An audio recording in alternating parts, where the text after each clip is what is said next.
Allah Bapa yang maha baik, Allah Bapa yang maha memelihara kehidupan kami mengucap syukur dan terima kasih atas segala kebaikan-Mu yang selalu kami ingat dan kami selalu rasakan ya Tuhan sampai hari ini, kini dan di sini.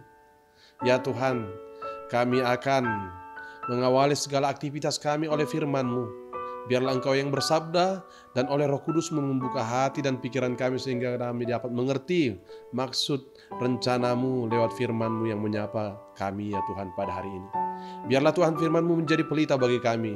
Tuntunlah kami ke dalam petunjuk jalan hidup yang benar dan jalan hidup yang Engkau kehendaki. Ini doa kami di dalam nama Yesus Kristus Tuhan dan Juru Selamat kami berdoa. Amin. Shalom Bapak Ibu Saudara yang terkasih. Firman Tuhan yang akan menyapa kita pada hari ini diambil dari kitab Hosea pasal yang ke-8 ayat yang ke-12. Saya akan baca dan beginilah firman Tuhan. Sekalipun kutuliskan baginya banyak pengajaranku, itu akan dianggap mereka sebagai sesuatu yang asing. Demikian firman Tuhan. Bapak Ibu Saudara yang terkasih di dalam nama Tuhan kita Yesus Kristus. Pengajaran akan firman Tuhan di tengah-tengah keluarga adalah bahagian yang sangat penting dalam pembentukan iman dan karakter setiap orang yang ada di dalamnya.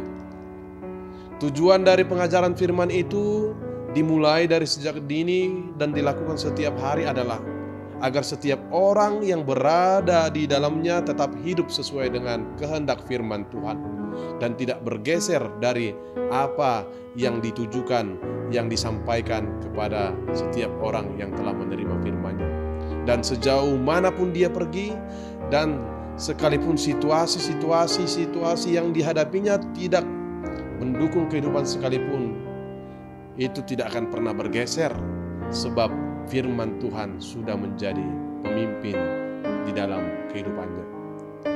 Bapak Ibu Saudara yang terkasih, fungsi Bait Allah sebagai tempat ibadah bukanlah hanya sebagai tempat berfokus untuk penyembahan umatnya kepada Allah, melainkan juga adalah sebagai tempat pengajaran hukum Taurat Allah. Apabila umat tidak mengindahkan dan tidak peduli kepada hukum Allah dan firman-Nya, maka mereka akan menjadi bangsa yang liar dan hidup sesuai dengan kehendak selera mereka.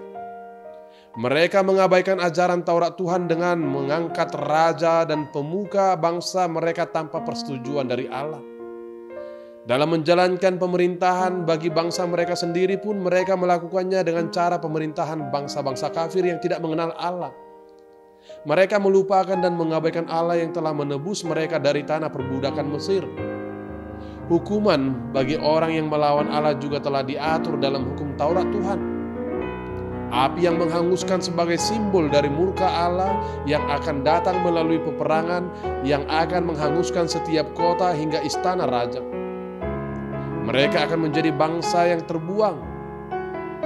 Dan persembahan-persembahan yang mereka berikan sebagai persembahan korban kepada Allah, Allah akan tolak. Bapak Ibu Saudara yang terkasih, itulah yang disaksikan ketika umat tidak mengindahkan hukum Tuhan dan segala kehendaknya dalam kehidupan mereka.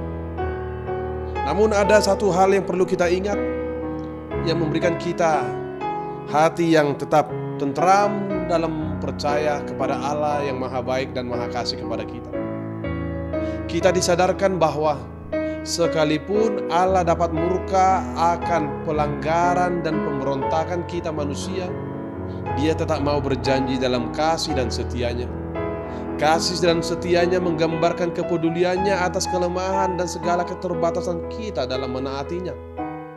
Di dalam perjanjian yang diperbuatnya bagi kita, dikatakan bahwa peran kita manusia ini hanya bisa menerima dengan bersyukur akan perjanjian dan kasih-Nya yang diteguhkan di dalam Allah oleh anaknya Yesus Kristus kepada kita.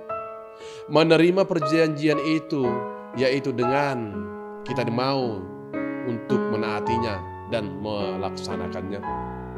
Perjanjian Allah kepada kita umat manusia itu diberikan secara cuma-cuma, hanya oleh karena anugerah dan kemurahan Allah semata. Sekalipun Allah berhak dan Dia bisa saja membatalkan perjanjian dan kasih-Nya kepada kita umat manusia. Namun Allah tidak pernah mau melakukannya, karena Dia adalah Allah yang setia. Ini yang sering disebut dengan sukacita kita kepada Allah yang kita imani. Seperti dikatakan dalam kitab Hosea 3 ayat yang pertama. Seperti Tuhan mencintai orang Israel, sekalipun mereka berpaling kepada Allah-Allah lain.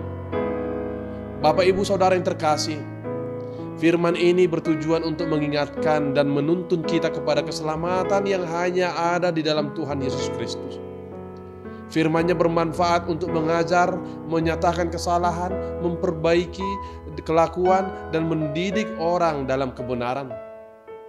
Menolak dan melawan firman Tuhan itu berarti menciptakan kehancuran bagi hidup kita sendiri.